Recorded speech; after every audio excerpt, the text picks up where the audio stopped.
దేవుని పరిశుద్ధ నామమునకు మహిమ కలుగును గాక. ప్రియులారా, ప్రభునామన మీ అందరికీ వందనాలు తెలియచేస్తూ ఉన్నాను. దేవుని వాక్యాన్ని ధ్యానిందాము.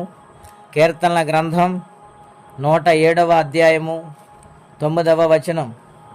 ఏలయనగా ఆశగల ప్రాణమును ఆయన తృప్తిపరుచున్నాడు, ఆకలిగొని వారి ప్రాణమును మేలుతో నింపి ఉన్నాడు.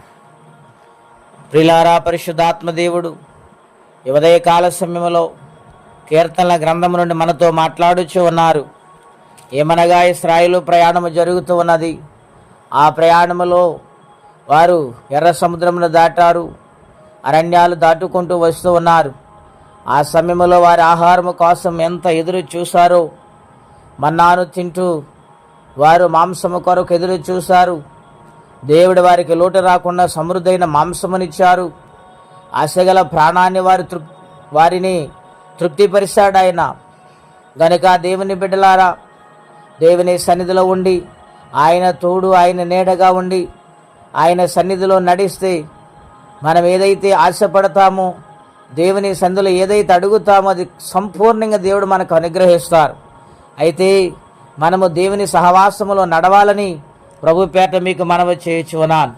రెండవదిగా చూసినట్లయితే ప్రియులారా, ఆకలి కొనిన వాని ప్రాణమును మేలుతో నింపి ఉన్నాడని ఇక్కడ వ్రాయబడింది. అవును ప్రియులారా, ఆయన ఆహారం ఇచ్చే దేవుడు, సకల జీవరాశులను పోషించేవాడు, సర్వమునకు ఉన్నతమైన దేవుడు గనుక ఆయన ప్రతి ఒక్కరికి ఆహారం ఇచ్చే దేవుడు గనుక మేలుతో నింపే దేవుడు, ఆశీర్వాదంతో నింపే దేవుడు. తినగా ఇంకనూ మిగులుతున్నాయి అనే ఆశీర్వాదాన్ని దేవుడు విడుదల చేస్తారు. అలాగే ఇశ్రాయేలు ప్రజలు వారు భోంచేసిన ఇంకా మిగులుతూనే ఉండేది.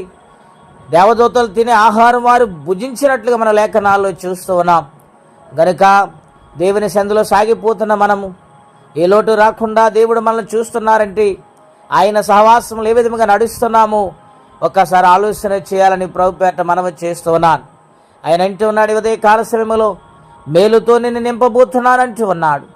అవును ప్రియులారా, సమస్య నుండి విడుదల వచ్చినప్పుడు, ఆర్థిక పరిస్థితులను విడుదల వచ్చినప్పుడు, రోగపీడితులైన బలహీనుని ముట్టి స్వస్థపరిచినప్పుడు ఆయన ఆశీర్వాదం విడుదల చేసి జీవిస్తారని, సర్వమును సమకూరుస్తారని మాట్లాడుతున్నారు.